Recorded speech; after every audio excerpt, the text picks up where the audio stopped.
was a yellow, unfortunate fellow, he drowned in the shimmering blue.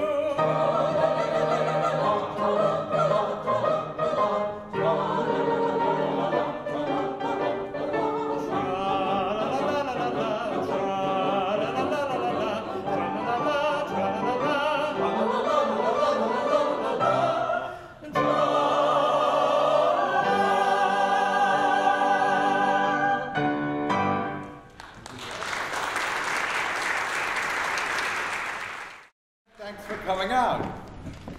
I see a gray hair or two in the audience. Gilbert and Sullivan seems to attract gray hair. It's a little unfortunate because we're always looking for young members. So any of you who still have your original hair color would like to join us and sing or join a local group and sing, we encourage it.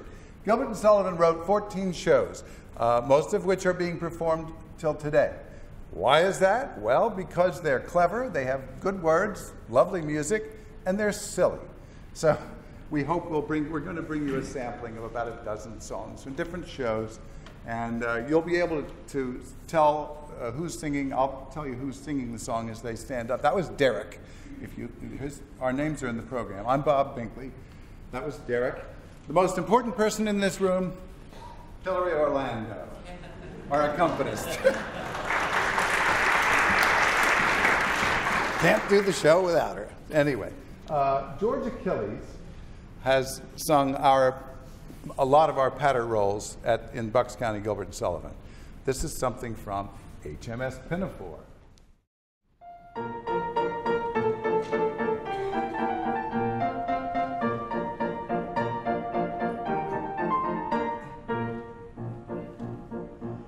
When I was a lad, I served a term as office boy to an attorney's firm. I cleaned the windows and I swept the floor, and I polished up the handle of the big front door. He polished up the handle of the big front door. I polished up the handle so carefully that now I am the ruler of the Queen's Navy. He polished up the handle so carefully that now he is the ruler of the Queen's Navy. As office boy, I made such a mark that they gave me the post of a junior clerk. I served the writs with a smile so bland, and I copied all the letters in a big round hand. He copied all the letters in a big round hand. I copied all the letters in a hand so free that now I am the ruler of the Queen's Navy. He copied all the letters in a hand so free that now he is the ruler of the Queen's Navy. In serving writs, I made such a name that an articled clerk I soon became. I wore clean collars and a brand new suit for the pass examination at the Institute. For the pass examination at the Institute. That pass examination did so well for me that now I am the ruler of the Queen's Navy. That pass examination did so well for me that now he is the ruler of the Queen's Navy. Of legal knowledge I acquired such a grip that they took me into the partnership, and the junior partnership by Queen was the only ship that I ever had seen. Was the only ship that he ever had seen. But that kind of ship so suited me that now I am the ruler of the Queen's Navy. But that kind of ship so suited me that now he is the ruler of the Queen's Navy. I grew so rich that I was sent by a pocket borrow into Parliament. I always voted at my party's call, and I never thought of thinking for myself at all. He never thought of thinking for himself at all. I thought so little, they rewarded me by making me the ruler of the Queen's Navy. He thought so little, they rewarded me by making him the ruler of the Queen's Navy. Now, landsmen all, wherever you may be, if you want to rise to the top of the tree, if your soul isn't fettered to an office stool, then be careful to be guided by this golden rule. Be careful to be guided by this golden rule. Stick close to your desks. Oh. And never go to sea. Ah. And you all may be rulers of the Queen's Navy. Stick close to your desk and never go to sea, and you all may be rulers of the Queen's Navy.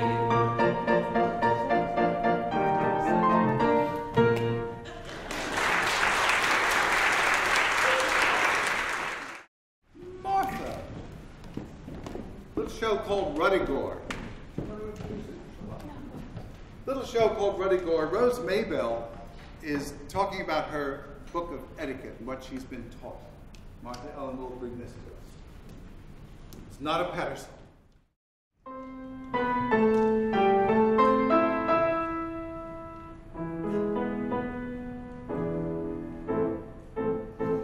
If somebody there chanced to be who loved me in a manner true, my heart would point him out to me, and I could point him out to you. But here it says of those who point, their manners must be out of joint. You may not point, you must not point. It's manners out of joint to point.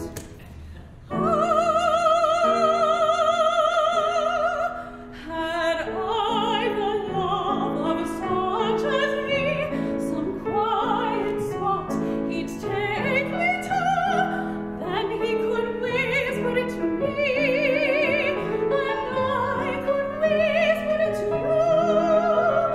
But whispering, I've somewhere is contrary to etiquette. Where can it be? Now let me see. Yes, yes, it's contrary to etiquette.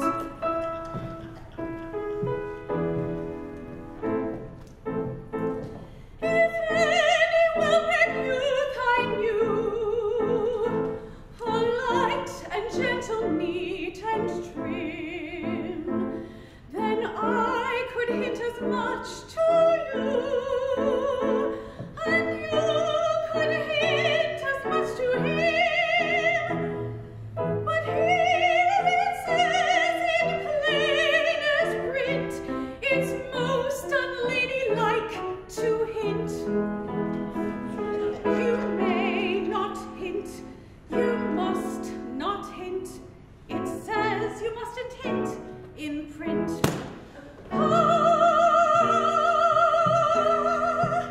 And if I loved him through and through, true love and not a passing whim, then I could speak of it to you, and you could speak of it to him. But here I find it doesn't do to speak until you're spoken to. Where can it be? Now let me see. Yes, yes, don't speak until you're spoken to.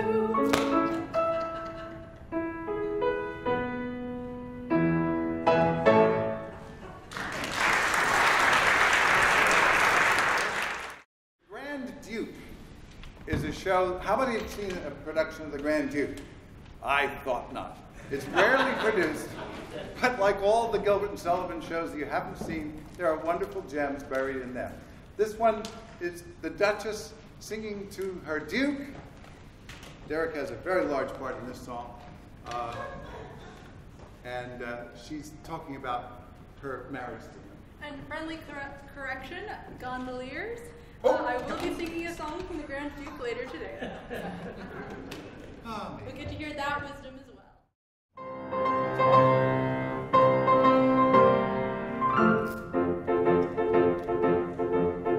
On the day when I was wedded to your admirable sire, I acknowledge that I dreaded an explosion of his ire.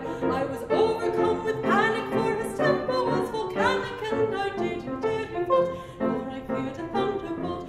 I was always very wary, for his fury was ecstatic, his refined vocabulary most unpleasantly emphatic. To the thunder of this Tartar, I knocked under like a martyr. When intently he was fuming, I was gently unassuming. When reviling me completely, I was smiling very sweetly. I was smiling very sweetly, very sweetly.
Oh, there she is. This needs no introduction. This is from Pirates, Penzance. And Ruth explains how she actually joins the pirates. She becomes one of them by following her charge, because she is a nursemaid, and her charge grows up and accidentally joins the pirates, and you will hear how that happens.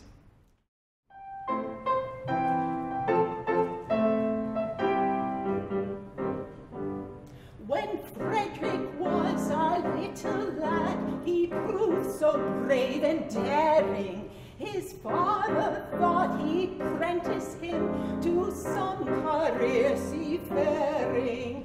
I was, alas, his nursery maid, and so it fell to my lot to take and bind this promising boy, apprentice to a pilot. A life not bad for a hearty lad, though surely not a high lot. Though I'm a nurse, you might do worse than make your boy a pilot.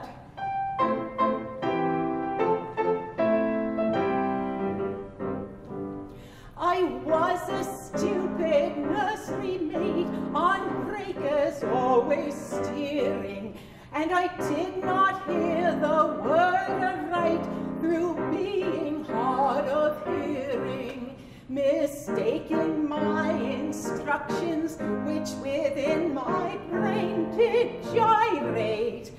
I took and bound this promising boy, apprentice to a pirate. A sad mistake it was to make, though, and doom him to a vile lot. I bound him to a pirate, you, instead of to a pilot.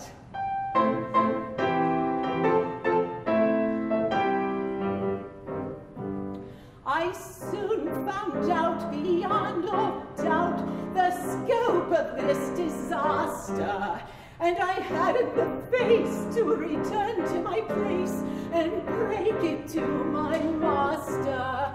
A nursery maid is not afraid of what you people call work, so I made up me mind to go as a kind of piratical maid of all work. And that is how you find me now, a member of your shy lot, which you wouldn't have found had he been bound, apprentice to a pilot.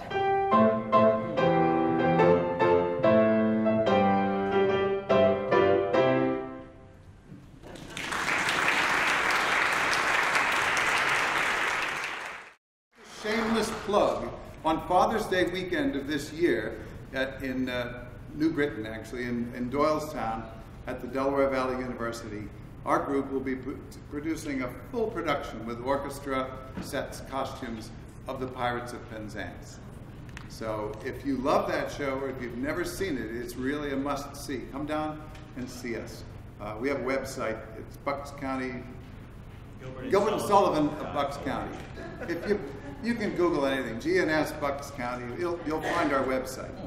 And we start rehearsals actually tonight for that.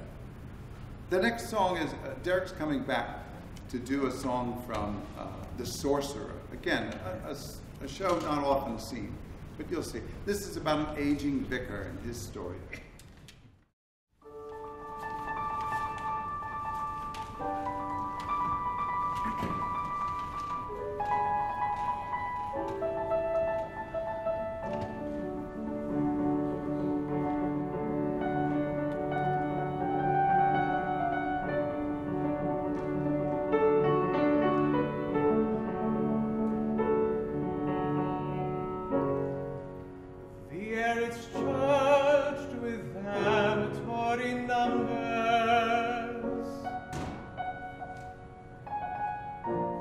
Soft madrigals and dreamy love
a fair young curate there.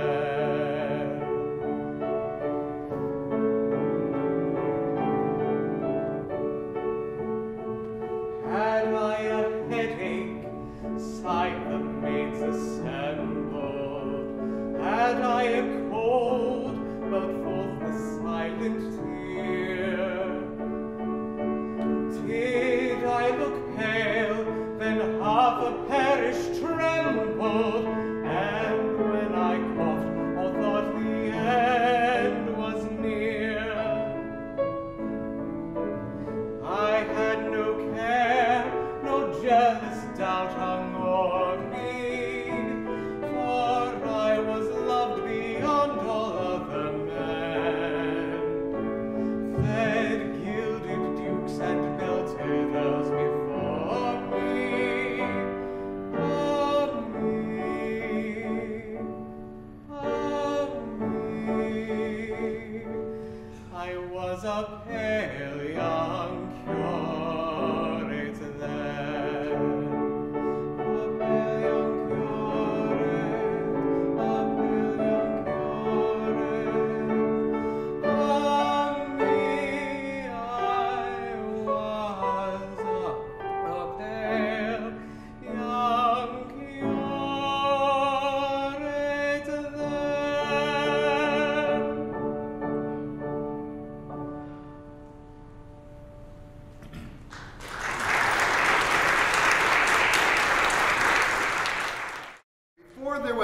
Before there was Gilbert and Sullivan as a duo, Sullivan wrote an opera with a fellow named Bernard called Cox and Bucks, which is, we're going to take a patter song from that. But you should know, I love the story. It said, I don't know if it's apocryphal, but it said that Bernard, who was a friend of Sullivan's, went to a social gathering and there was Gilbert, and he knew Gilbert also, and he introduced the two of them to each other and stepped back into obscurity after that. Anyway, Bob Kinney. How many of you have seen Cox and Bucks? How many of you have heard of Cox and Bucks? Well, that's pretty awesome. There you go. Think of it as a sort of Victorian era episode of Seinfeld, where a man named Bouncer rents a flat to two men, one of whom works all day long and the other one who works all night long. And he connives to keep them from meeting each other because he's getting double rent for the same flat. So Mr. Cox is the daytime worker, and I'm going to do a little song from the show because he gets an unexpected day off. My master is punctual, always in busyness, unpunctuality, even slightness in his eye, such a crime that in showing my fizz in his shop, I thought there'd be the devil to pay. Shop, I thought there'd be the devil to pay. My aged employer with his physiognomy shining from soap like a star in astronomy said, Mr. Cox, you'll oblige me and honor me if you will take this as your holiday, if you will take this as your holiday. Visions of Brighton and Packet of Rocheville, cheap at excursions already the squash I feel, feeding the rain put on my Macintosh I will. Now for my breakfast, my light as you may, now for my breakfast, my light as you may. That's it, I didn't have breakfast. That's a real patter song. That's one you probably almost never heard. Almost none of you ever heard. Here's a patter song from Pirates of Penzance again, from the Major General, which you may have heard before. George? We'll help him out on this.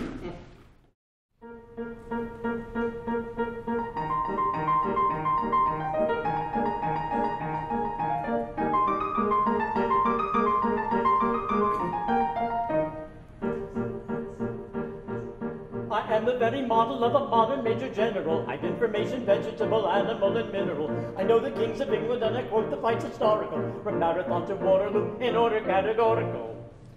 I'm very well acquainted to it matters mathematical. I understand equations both as simple and quadratical. About binomial theorem, I'm teeming with a lot of news. With many trivial facts about the square of the hypotenuse. With many trivial facts about the square of the hypotenuse. With many trivial facts about the square of the hypotenuse. With many trivial for facts about the spread of the hypotenuse. I'm very good at integral and differential calculus. I know the scientific names of beings and homunculus. In short, it matters vegetable, animal, and mineral. I am the very model of modern Major General. In short, it matters vegetable, animal, and mineral. He is the very model of a modern Major General.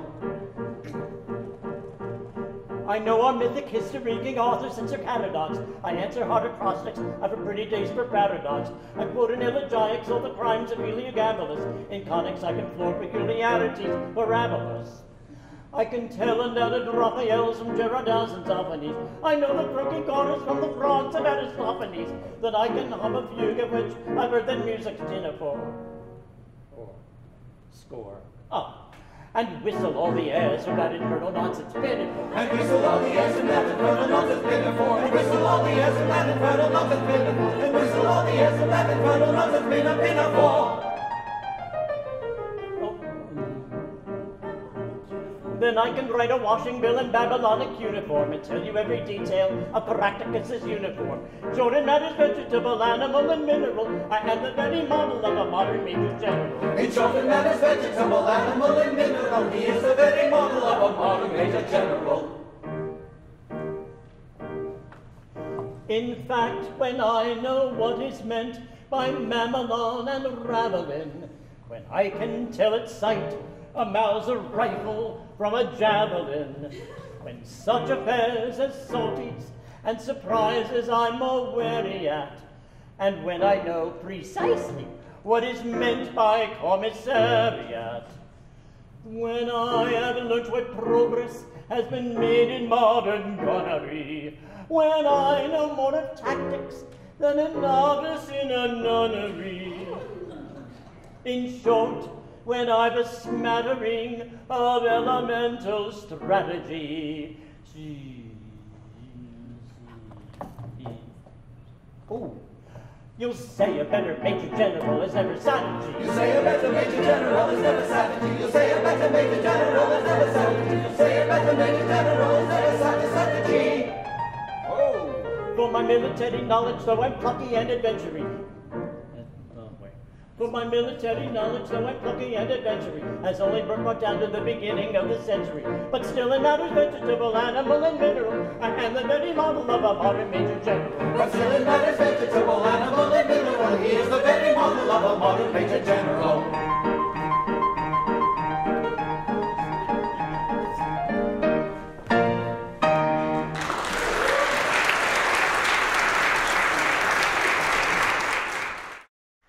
Madrigal from the Mikado. Again, probably most of you have seen a production of the Mikado.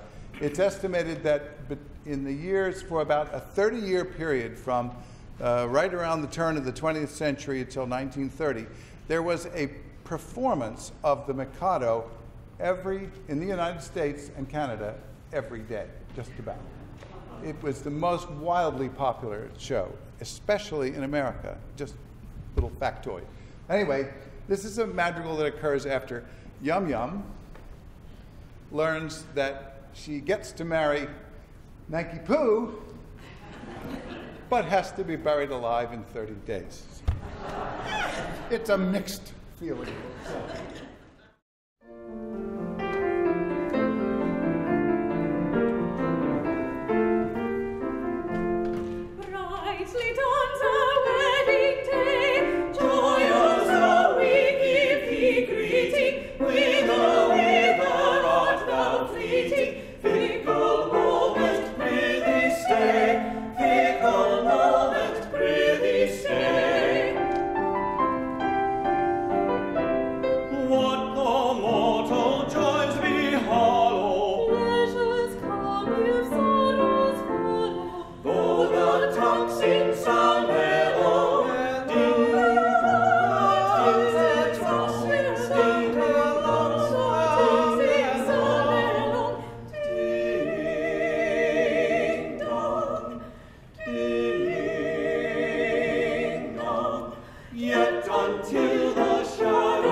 song from Ruddigore, Mad Margaret.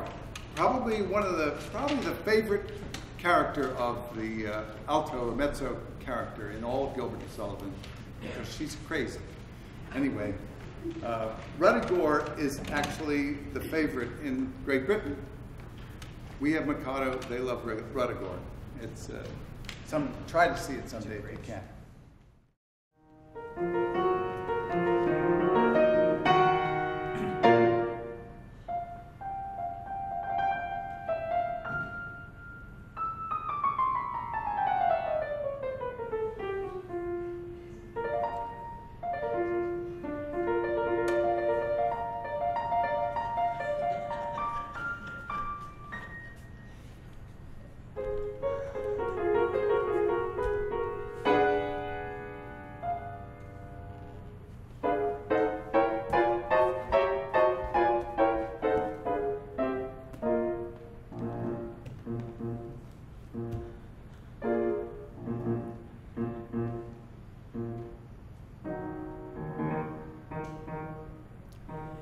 Cheerily carols the lark over the cot. Merrily whistles the clock, scratching a blot. But the lark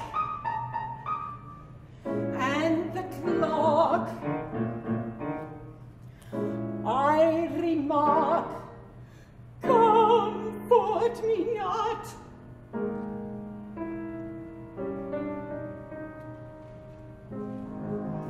Over the ripening peach buzzes the bee. Splash on the billowy beach tumbles the sea. But the peach and the beach, they are each nothing to me. And why, who am I, doth mad, crazy make, mad Margaret, poor pig.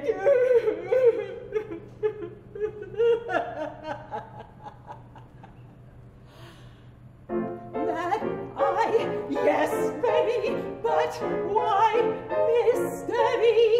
Don't call.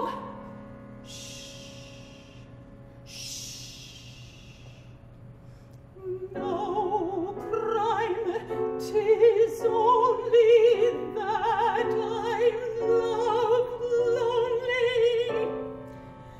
That's all.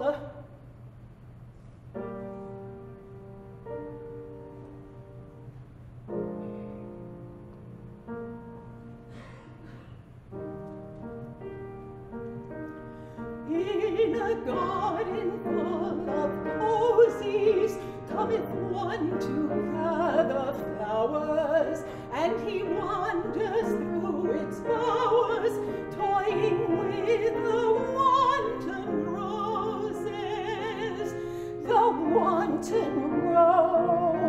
roses, who uprising from their bed hold on high their shameless head, with their pretty lips a-pouting, with their pretty lips a-pouting.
go to Tipsy. This is from the Grand Duke, I know for sure. By the way, that was Muriel Hastings. We call her Mickey, but that was Muriel singing. Faith will bring us a little something about free champagne. Because I have so many, and then if you will many more. This wine doesn't cost us a penny, though it's Pommery 74. Old wine is a true panacea for every conceivable ill.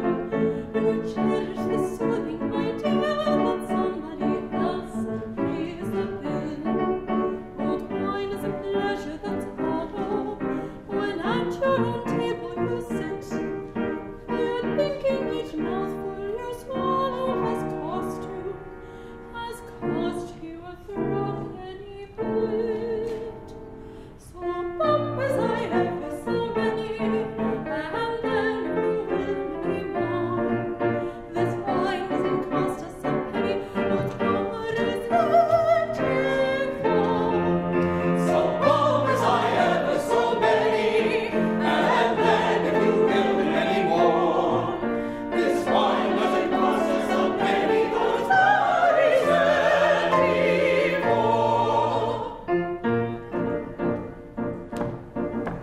I once gave an evening party, a sandwich and cut orange ball, but my guests had such appetites hearty that I couldn't enjoy it at all. I made a heroic endeavor to look unconcerned, but in vain, and I vowed that I never, no never would ask anybody again. But there's a distinction decided, a difference truly immense, when the wine that you drink is provided at somebody else's expense. So bumpers I have so many, the cost we may safely ignore. This wine doesn't cost us a penny, those pennies So bumpers I have so many, the cost we may safely ignore. This wine doesn't cost us a penny, though it's already said before.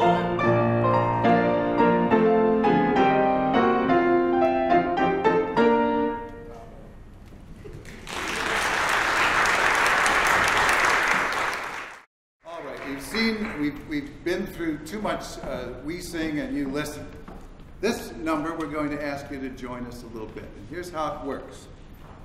Bob will sing, this is from Pirates again. Bob will sing a verse. You sing with him the last 3 syllables of every line. It'll become clear what you do. And at the end, we all sing a little chorus. When constabulary duties to be done, a policeman's lot is not a happy one. Try that.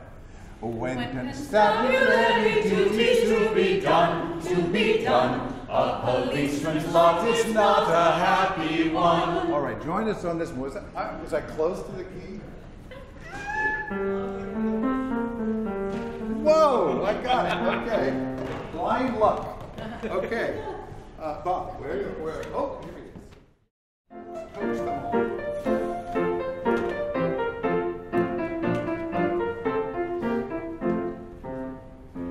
When a felon's not engaged in his employment, or maturing his felonious little plan, his capacity for innocent enjoyment is just as good as any honest man. Our sympathies with difficulties smother, when constabulary duties to be done, or take one consideration with another. A policeman's lot is not a happy one. When constabulary duties to be done, a policeman's lot is not a happy one. She got it.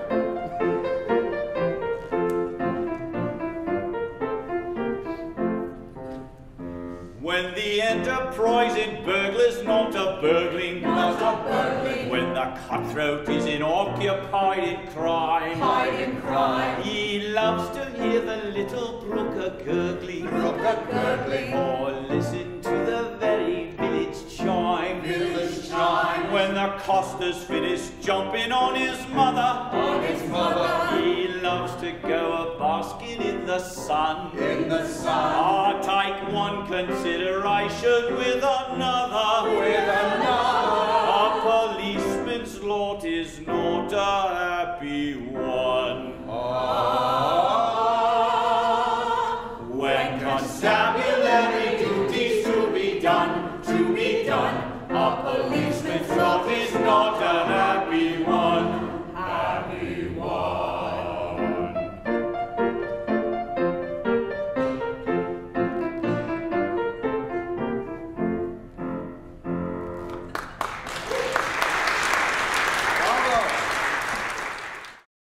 Here's a patter song from Yeoman of the Guard, the only Gilbert and Sullivan show that doesn't end well for the main guy. He doesn't survive the show, but it's actually a beautiful show, and well worth watching. There. Whoa! The Jester sings about being a jester.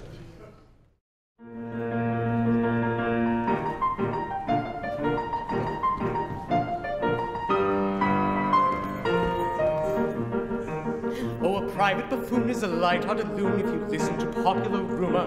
From the morn to the night he's so joyous and bright, and he bubbles with wit and good humor. He's so quaint and so terse, both in prose and in verse, yet though people forgive his transgressions, there are one or two rules that all family fools must observe if they love their profession. There are one or two rules, half a dozen maybe, that all family fools of whatever degree must observe if they love their profession.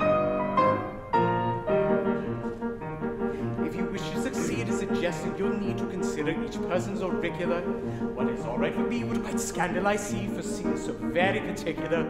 And D may be dull, and E's very thick skull is as empty of brains as a ladle, while F is F sharp, and will cry with a carp that he's known your best joke from his cradle. When your humor they flout, you can't let yourself go, and it does put you out when a person says, "Oh, I have known that old joke from my cradle." If your master is surly from getting up early and tempers are short in the morning, and an opportune joke is enough to provoke him to give you at once a month's warning, then if you refrain, he is at you again, for he likes to get value for money. He'll ask then and there, with an insolent stare, if you know that you're paid to be funny. It adds to the task of a merriman's place when your principal asks with a scowl on his face, if you know that you're paid to be funny. A bishop maybe, or a solemn DD, oh beware of his anger-provoking. Better not pull his hair, don't stick pins in his chair, he don't understand practical joking. If the jest that you crack has an orthodox smack, you might get a bland smile from these sages, but should they by chance be imported from France, half a crown is stopped out of your wages. It's a general rule, though your zeal it may quench, if a family fool tells a joke that's too French, half a crown is stopped out of his wages. Your head it may rack with a bilious attack, and your senses with toothache you're losing. Don't be mopey and flat, they don't find you for that if you're properly quaint and amusing. Though your wife ran away with a soldier that day and took with her your trifle of money, bless your heart, they don't mind. They're exceedingly kind. They don't blame you so long as you're funny. It's a comfort to feel though your partner should flit, though you suffer a deal, they don't mind it a bit. They don't blame you as long as you're funny.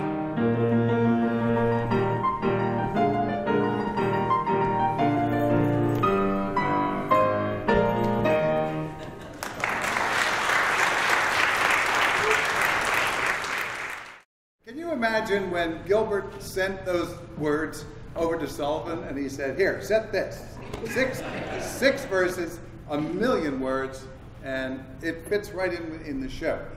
What we're going to do now, Derek and Faith and I, is a trio, which is a patter song from, what's it from? Madrigal again. But it was also inserted into the Pirates of Penzance and Joseph Papp's Broadway show. It may be familiar to some of you.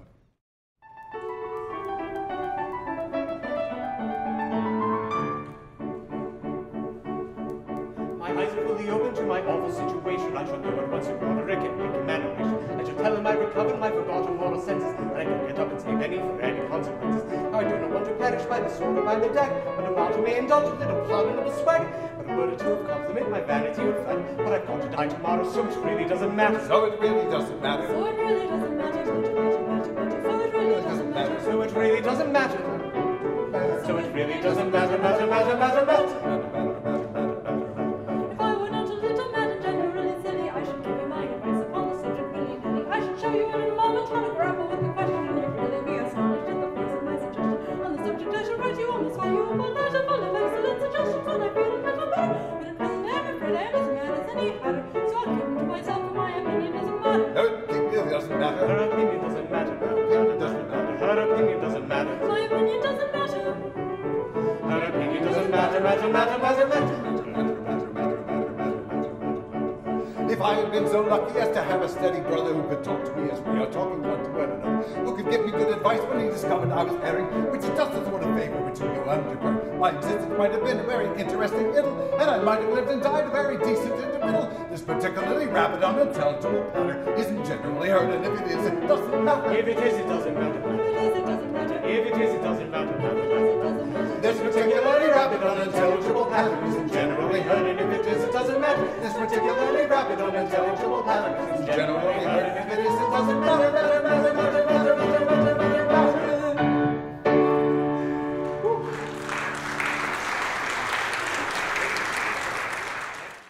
From the ridiculous to the sublime, again from the Mikado, Martha Ellen will favor us with the sun whose rays are all ablaze. It's a young girl on her wedding day. Do you remember? You're going to say the line? I brought my mirror. All right. Yes, I am indeed beautiful.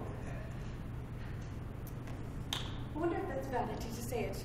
No, of course it isn't. Nature itself is lovely and rejoices in her loveliness. I am a child of nature, and I take after my mother.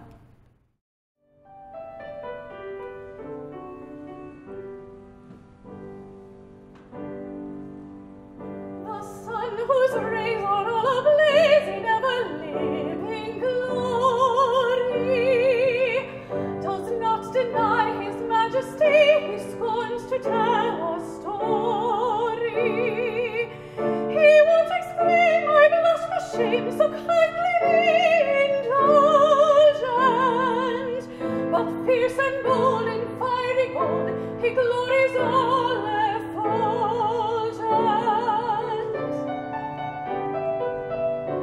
I mean to rule the earth as he the sky.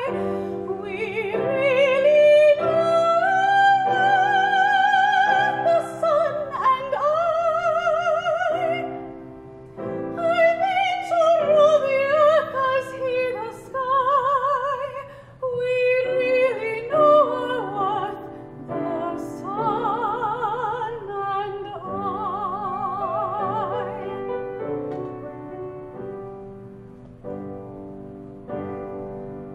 Observe his flame, that placid dame, the moon's celestial highness. There's not a trace upon her face of diffidence or shyness. She mutters lightly through the night, mankind may all acclaim her. And truth to tell, she lights up well, so I for one don't blame her.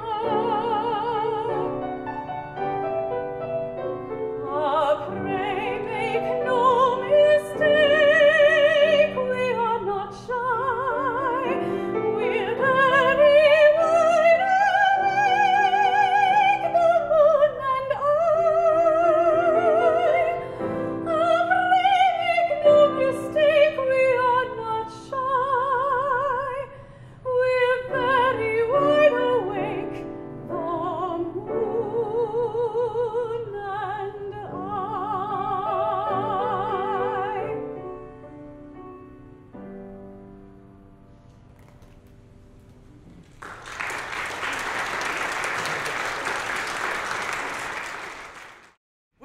I suppose I'm introducing our, is that our final number? Our finale. Our finale.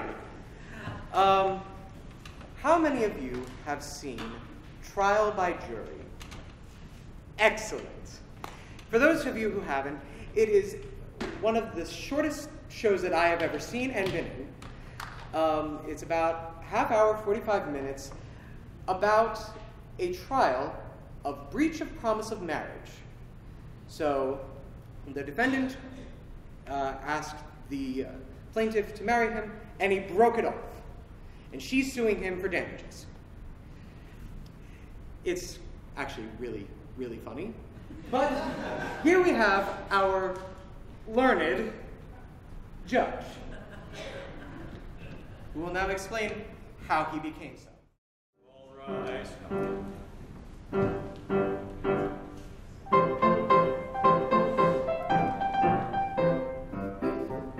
When I, good friend, was called to the bar at an appetite fresh and hearty, but I was as many young barristers are at an impecunious party. I disposed a coat of a beautiful blue, a brief which I bought of a booby, a couple of shirts and a collar or two, and a ring that looked like a ruby. A couple of shirts and a collar or two, and a ring that looked like a ruby.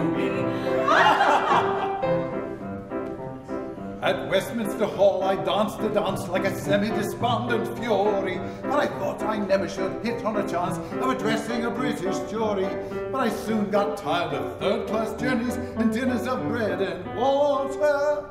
So I fell in love with a rich attorney's elderly, ugly daughter. So he fell in love with a rich attorney's elderly, ugly daughter. The rich attorney jumped with joy and replied to me fond professions. You shall reap the reward of your pluck, me boy, at the very and Middlesex sessions. You'll soon get used to her looks, said he, and a very nice girl you'll find her.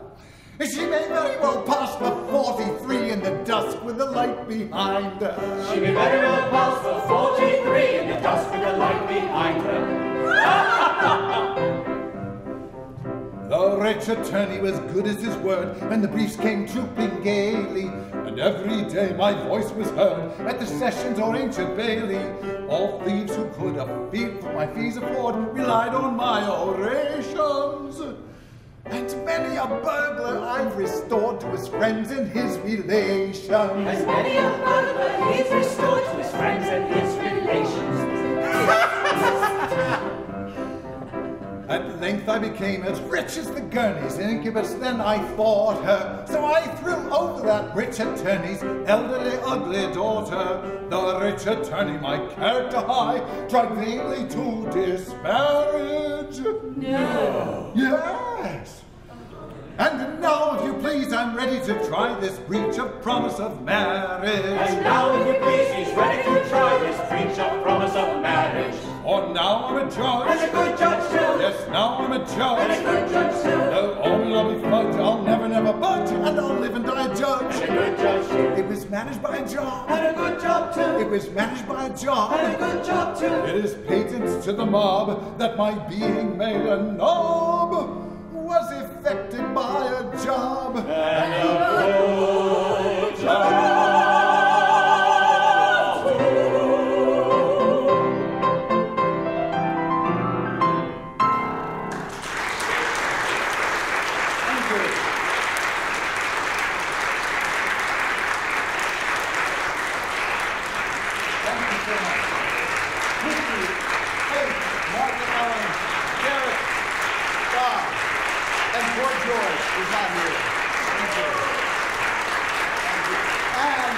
And